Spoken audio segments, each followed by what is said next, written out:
और कहा प्रभु तू क्या कर रहा है, ये मेरी बहन है, ये मेरी काम में मदद नहीं करती,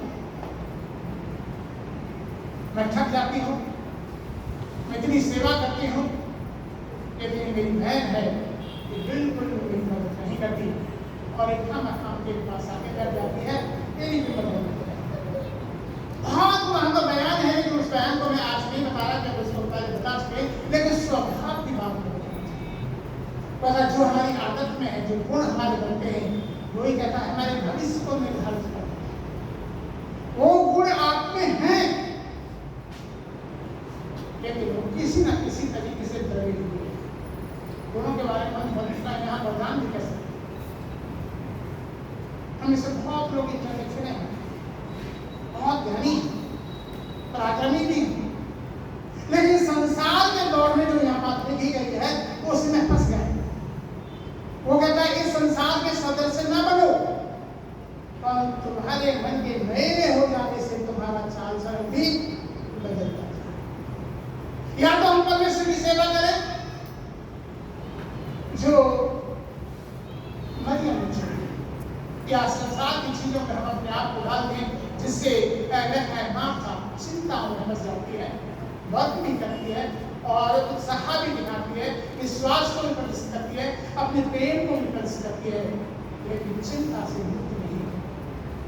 चिंता मुक्त सिर्फ परमेश्वर के पास है, वही हमको शांति दे सकता है, वही हमारी चिंताओं से बाहर तक आगे बढ़ा सकता है। तब यहाँ लिखा है अनुभव से होता है। घर बैठ करके या कहीं और जगह बैठ के काम नहीं हो सकता, अब उनको परमेश्वर के चरणों में आना पड़ेगा और उनके पास आना पड़ेगा, या हमें परमेश्वर के घर में आकर उसकी आराधना करते हुए इन बातों को समझना पड़ेगा।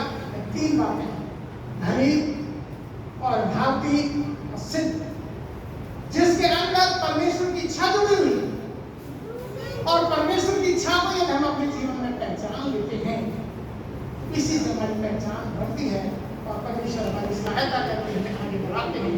तब लिखा है कि हमारे भविष्य को निर्धारित है। परमेश्वर ने अभी आज पढ़ेंगे तो आपको लिखा है मनुष्य की अच्छाई और सब खामोश हो। और इसे दूसरे तरीके से कहता है कि मैं भलाई करता हूं और भलाई करता चला जाता हूं, लेकिन मेरे पास बुराई कि उसके बदले में मुझे कुछ मिलता है तो कहता है वो बुराई मेरे पास कुछ नहीं। लेकिन यहाँ लिखा है कि जो भलाई करने वाला व्यक्ति है, जो अच्छाई मनुष्य करता है, तो खामोश रहते हैं, उसके विषय में कुछ नहीं। लेकिन दूसरे तत्व को हम देखते हैं, चर्चा अगर उसकी हो तो बुराई की होती है और उसका कोई अंत नहीं होता। जब भी हम चर्चा करते हैं अच्छाई के विषय में नहीं, बुराई के विषय में चर्चा करते हैं, और उसका इतना अनलिमिटेड बन जाता है, ये नहीं सोचते कि हमको बुराई हुई है उसको कैसे सॉल्व करना है, उसकी समस्या को नहीं ढूंढते, और ये बुराई उसके जीवन में आ जाती है, वो परिवार में चली जाती है और हमारा जीवन बट जाता है। एक जगह लिखा है कि जो चर्चा करते हैं, जो बुराई पर चर्चा करते हैं, लिखा है उनके घर भी बोल उठे। तो वो पिछली बार मैंने एक बात बताई कि जो सत्य का मार्ग है उस पर कम लोग में लेते आते हैं,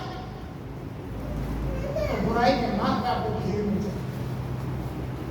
और गूंगे घर से घेरे का मतलब यहाँ पर यही है, वो भीड़ में जमा होने वाले लोगों को आप समझ नहीं पाएंगे और उनको आप आइडेंटिफाई नहीं करेंगे। इसलिए पौलुस ने यहाँ पर इन बातों को समझाने के लिए बताया है। वो कहता है परीक्षा हमेशा अकेले ही होती है। जब भी कोई परीक्षा होता है, बच्चे जानते हैं या परीक्षा देने को नहीं लिखना है, उस उसके पीछे उसके मम्मी उसके पापा नहीं मदद कर सके,